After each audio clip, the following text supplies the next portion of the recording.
Hello everyone, hope you are fine and doing well. Today I am here with a new video in which I am going to tell you how you can solve the issue if your SIM card contacts are not showing in Vivo V23 and Vivo V23 5G. So firstly, if you are new to the channel, do subscribe and press the bell icon so you can get the new videos.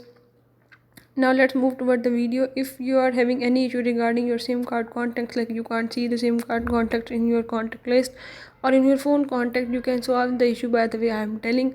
So let's watch the complete video.